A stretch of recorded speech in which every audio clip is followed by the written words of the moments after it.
Naku mga ka-good news, nakakagulat ang balitang ito.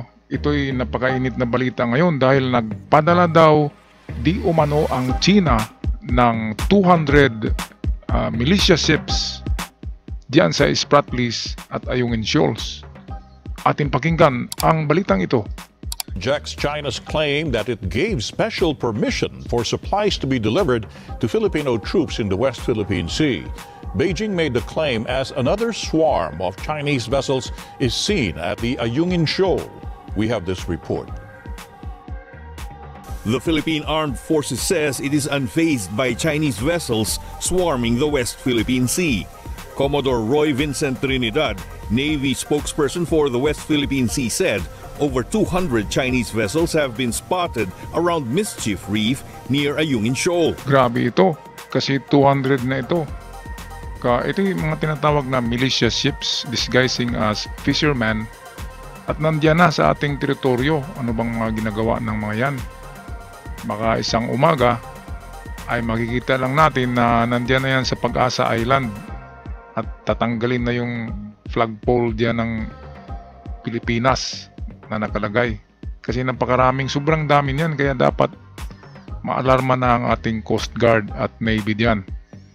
At dapat ay meron ng diyan, warship na ilalagay para makikita nila na talagang babantayan natin yung teritoryo na yan. But Trinidad notes their presence is not alarming, adding the AFP has also deployed enough Philippine ships to secure the country's territory. At any one time, it's difficult to give you the exact number, considering that ang mga barko naman doon they constant motion.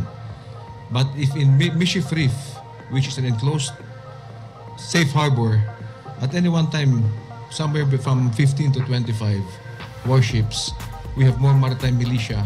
As of the last count, broad picture, I would say around 200. And for the Chinese Coast Guard, I think around 10 to 15. Ibang klase pala ito na swarming.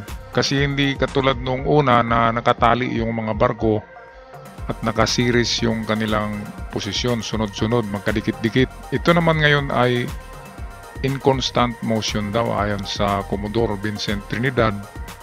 Ay parang paikot-ikot lang ang mga ito. Pero napakarami, 200. Ano bang itatapat natin diyan? Ang ating mga fisherman ay bangka lang ang gamit. Dapat meron din tayong mga tinatawag na militia fishermen, yung mga sundalong mangingisda na mayroong eksaktong laki na bangka na pwedeng lagyan ng machine gun or armas. Katulad ng mga militia vessels ng Chinese, mayroong mga armas yan. At malalaki siya, parang mga barko. Barko talaga na maliliit. Kaya very alarming kasi nawala na nga yun yung una na swarming of ships. Ngayon ay mas marami ito. Biro mo 200 kabarko, 200 ang dami-dami niyan. Kung may dala yan ng mga bala o machine gun, ang daming dala niyan.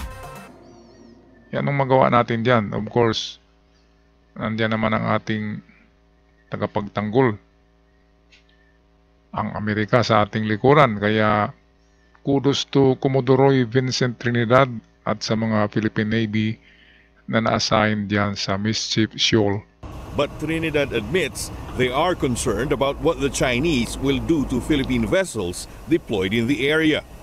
Philippine authorities have denied China's claims of a supposed temporary special arrangement to allow the delivery of supplies to Philippine troops stationed at the BRP Sierra Madre. Ito yung unang issue diyan na papayag na daw ang Chinese Coast Guard na magpadala tayo doon sa BRP Sierra Madre ng yung supply doon sa mga sundalo at libre na daw na makapunta. Yun nga ang pinagtaka ng ating Philippine Coast Guard at Philippine Navy kung bakit ganon kabait ngayon ang China sa atin. Pero ngayon, ano ba naman itong pinapakita? Parang nanghaharas na naman ito, nagpapakita ng puwersa. National Security Council spokesperson Jonathan Malaya says there is no truth to the statement, which he calls a figment of the imagination of the Chinese Coast Guard.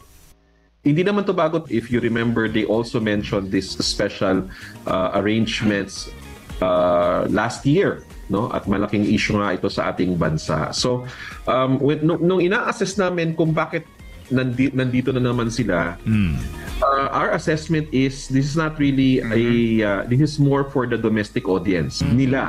No? Kasi sa atin, wala naman naniniwala na sa atin. Ito pala ay parang drama lang para sa domestic audience ng China, para makita ng mga tao doon sa China, sa kanilang mga populasyon, na mabait ang China sa Pilipinas. Pero ang totoo daw, hindi pa rin pumapayag ang Chinese Coast Guard na malayang makapag-supply doon ng resupply foods or resupply mission ang ating Coast Guard dyan sa BRP Sierra Madre. Kaya parang ano lang to, pakitang tao lang daw sa mga Chinese para sabihin na mabait talaga ang kanilang gobyerno sa atin sa Pilipinas. Balikan natin ang balitang ito. President Marcos, for his part, said Manila will continue to boost ties with Washington to improve its defense capability. Ayan. Marcos asserts the United States and China are major players in ensuring peace and security in the Asia-Pacific region. But he clarifies his administration will not pick sides, as this may lead to heightened tensions in the region. Ayan. Hindi pick up ng side. Meron na tayong 7 base militar ng Amerikano sa buong Pilipinas. Meron na tayong side. Yan ang totoo. Kung wala tayong side, dapat hindi natin pinayagan na maglagay ng base militar ang Amerika dito. Kaya ang talagang ano dito, tinatawag nila major player sa Pacific ay China at Amerika, kasi sila yung mga aktor na big shot. Ang Pilipinas lang naman ay parang ano lang yan, extra kung sa movie. Pero tayo talaga ang pinupuntirya, yung ating resources dyan sa West Philippine Sea. Kawawa talaga tayo kung makuha yan ng China. At pati pa yung ibang bansa, kawawa din kasi hindi na sila makatawid dyan sa ruta na yan ng Pacific Ocean kapag nakuha ng China ang Taiwan at ang ating West Philippine Sea. At iyan ang ating reaksyon sa mga nagbabagang balita ngayon. Ako'y magpaalam na until our next episode.